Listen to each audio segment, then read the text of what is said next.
Imagine watching this video and going online.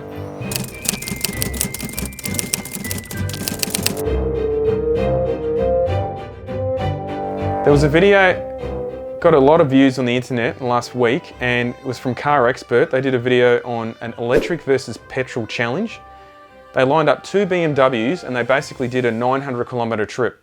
Quite a long trip. We knew that was rigged from the start. They had a, what do they call it, a 740i and i7. It's basically the EV equivalent. So it's an electric 7 Series versus a petrol 7 Series. Big cars, yeah. Very big cars, very expensive cars, right? And they basically just went off and did a trip, and it showed that in the end, the EV, it was very similar in cost in terms of petrol and EV charge costs. It was like $14 difference, but it was also the EV caused like about an hour and a half extra time to do the trip. The petrol guy was waiting around. He could have just taken off, but they were just sitting together the whole time.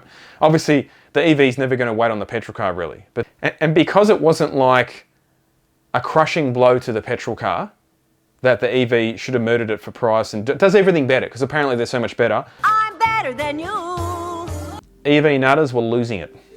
I'm doing my part. First off the bat, this whole test sounds completely rigged. What did you say?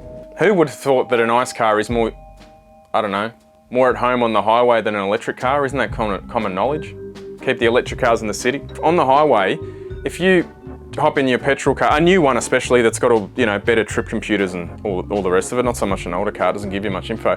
But generally within 15 minutes, unless you drive it drastically different, the calculation of how far you'll get on the tank is pretty accurate, isn't it? Oh, it's very accurate, yeah. If anything, it's actually conservative. You actually get more Ks. Yeah, that's what I've noticed that, yeah. Yeah, so you've got a fair idea where you're gonna have to stop. Whereas these EVs, you get out there and all of a sudden, you're losing like 20% of your range. That's a lot.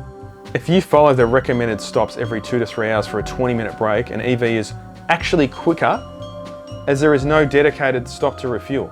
That actually makes no sense. They're basically saying, what? That's a load of rubbish. They're basically saying, look, well, you've meant to stop anyway for 20 minutes, so in that time we can recharge, whereas when you go to the fuel stop, you've had to do an extra stop. That doesn't make sense either, because when you fuel stop, you get your coffee and your bit of food for 20 minutes. Hang on. What? Do these people think you're stopping every 2 hours for 20 minutes? Apparently. Who the heck is doing that? I need to pee. These people mustn't be people who do many highway Ks. When we drive to Sydney, Like- we would stop for lunch and that's about it, and then you stop for a piss. Hurry, hurry, hurry, hurry, hurry, hurry! Come on! Come on! You don't have that many stops. Like I said, you're going up to Hume and you gotta crank one out. You're ducking off the highway. One of you stays in the car, the other dude runs in there, cranks out the quickest shit known to man. Hopefully it's a ghost shit, so there's no wiping. Back in the car, and you're gone within about 95 seconds. Don't you reckon? You could have been on a supercharger by then, Luke. You're supercharging it on the toilet. That's what you're doing, cranking it, right? You get back in the car, you're gone. You're not sitting there like getting your thermos out and having a cup of tea on the side of the road for 20 minutes every 2 hours. Maybe if you're 80 years old, fair enough, you're not in a rush.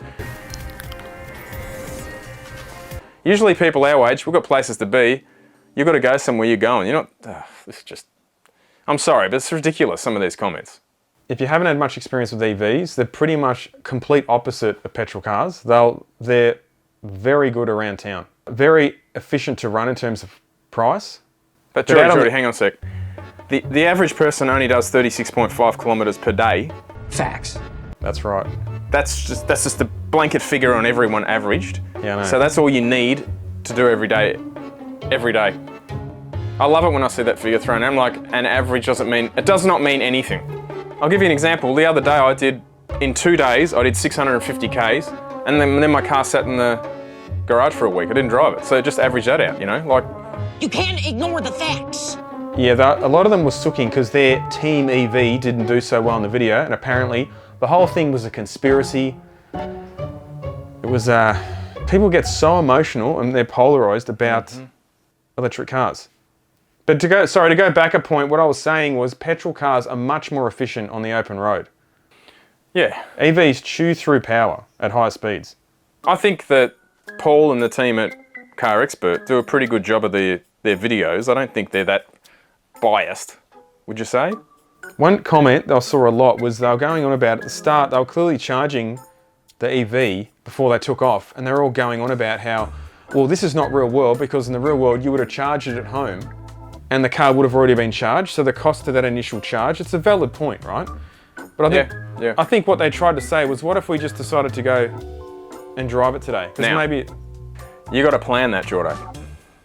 You'd assume, Geordie, it's a fair assumption to think if you can afford that electric BMW, you've probably got a garage to charge it in. You could have had it at home and charge it for free, because everything's free, apparently, with EVs. It's always free power. It's free. So then when they get pressed on that, oh yes, it's renewables, it's solar. And then that, so it's free, right? Right. Listen. And I always think, they never mention the cost of the solar. Like it's always, oh, it's free. I'm like, it's irrelevant how much money you've just spent last year putting the solar in. But I digress. So the video went online. There was a lot of the pro EV people that didn't like how apparently the car was shown in a bad light. Because how dare Petrol could win this test? It was rigged. Honestly, I'm getting pretty tired and arguing with people about this video. So many mistakes must be intentional. Yeah, I'm boycotting them for a while now. Won't like, share, watch, or do anything in between for any of those vids. Seriously, seething over this. So there's one video that they thought in their mind was biased, so it's just boycotting the whole channel never again. Cut, go on. Because it basically doesn't show that an EV is not perfect in every situation. But they are. You know the dumb thing is, these people are sooking over cars they'll never own. Some people just want to see EVs fail. It's such a scam. When they see something negative about EVs in their little echo chamber. Echo chamber, really? They're not in an echo chamber themselves? Yeah, far out, no. They feel like they must share it and gloat everywhere. Oh, who does that sound like? Nobody's better. Facebook really loves sharing anti-EV stuff. Imagine watching this video and going online. There is a lot of anti-EV stuff, I agree with that, but... What are you talking about? An absolute garbage EV versus ICE comparison video on vehicles basically no one buys, done in a way to get the worst possible result for EVs. It's a rigged system. I think saying it's a garbage video is just a little bit hyperbolic, don't you think? Let's get one thing straight. They go on about, EV people love going on about how their car saves money. It's free. And these were two extreme cars. The electric BMW costs something like on road $380,000. Yes, that's correct. 380. You sure? Is it? Oh, sorry. Maybe it was 360. I can't remember. But basically, it's about 80 grand more than the petrol equivalent. Even the petrol equivalent is a rich man's car. It's megabucks. Yeah. And all they did it because everyone always complains, well, the cars aren't the same. You do this EV and that's petrol car. Luke, you forgot the most important issue.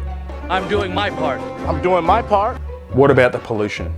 The air is unbreathable. The electric car can go 100% renewable all that distance. In about 5 to 6 years, we should have 80% to 90% renewable energy. How much of that petrol burn on the way can be recycled? Sorry, but can't you see that they didn't drive the EV like you're supposed to be on a long trip? You're supposed to drive it, Luke, about 20 k's under the limit, turn off your heater, turn off your air conditioning, whatever's going on outside, and just crawl down the freeway to save consumption. Hang on, are you saying that driving at the speed limit is somehow rigging the test? Is absolutely, totally rigged. Yeah, because you're driving too fast to the EV. It's rigged. Can you imagine those BMWs, how nice they'd be on the highway at 110? It would feel like you're doing 40. Oh yeah, I know. That's why you buy them, a car like that. It's so nice and comfortable to be in. Yeah, you've got to drive the car how I say you must drive it. Are we clear? Crystal. That was the other thing, right? They charged the car to 100%, right? 100%. 100%. And they were totally criticised because it's all about, oh, you're only allowed to charge a car to 80%. You read the instructions, right? So meanwhile, the guy on the petrol car can do about 800, 900 Ks on his tank. I think he filled it up once and was just cruising there. The car did it easy, right? So he's not even in the video that much because that car's, you know, he needs like one petrol stop. And even that, it's like a splash. Yeah. But they were criticised that they were charging to 100%. And in the video, he made a point saying, I did that because on the first run, it said I could do, say, 550 Ks, for instance. The car only managed to do about 450, and he rocks up to the charger with about 2% charge. Imagine how much you'd be freaking out. This car's going to be stranded here. It's not like you can go get a jerry can of fuel and fill it up. Now it'll start. So they were criticised for doing that. So if he'd gone to 80%, he would have had to stop earlier.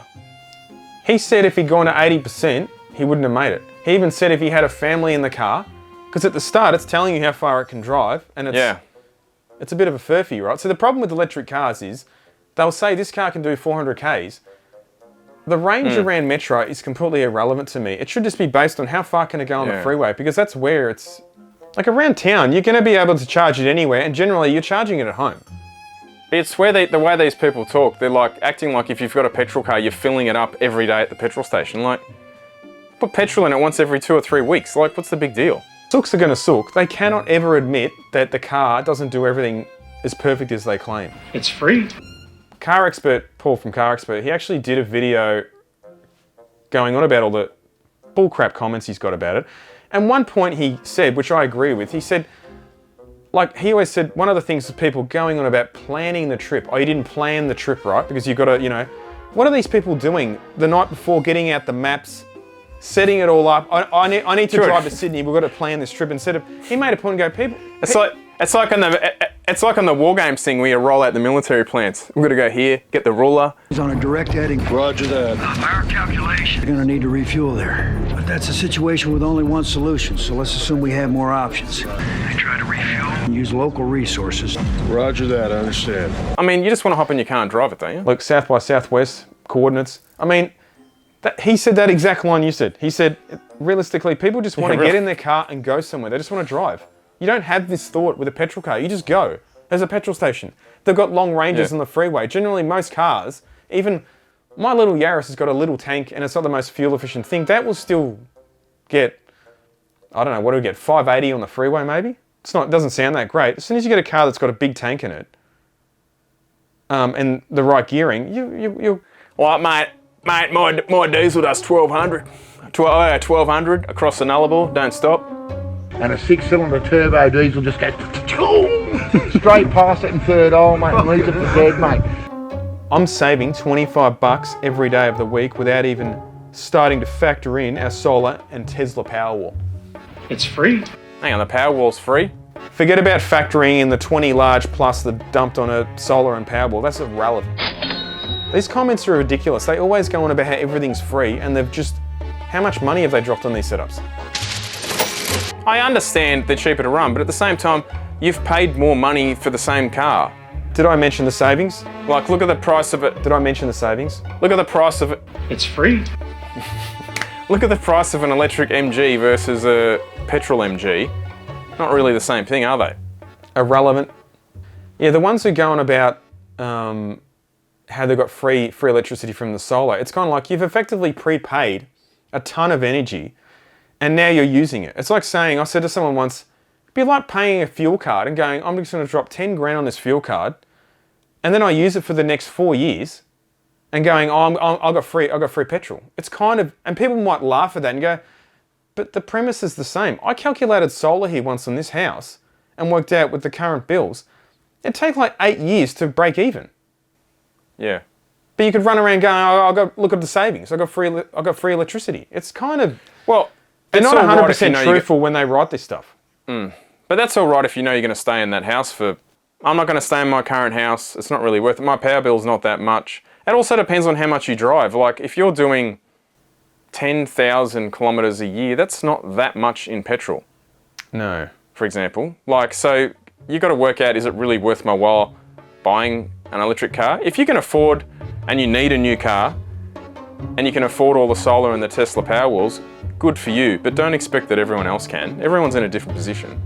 Look, to go back to the test, at the end of the day, these BMWs, they're very expensive, and if you bought the electric version, you've paid about another 80 grand at least as a premium over the petrol, but one thing's for sure, they've obviously got solar and they are saving it all the way to the bank. Savings galore. It's free.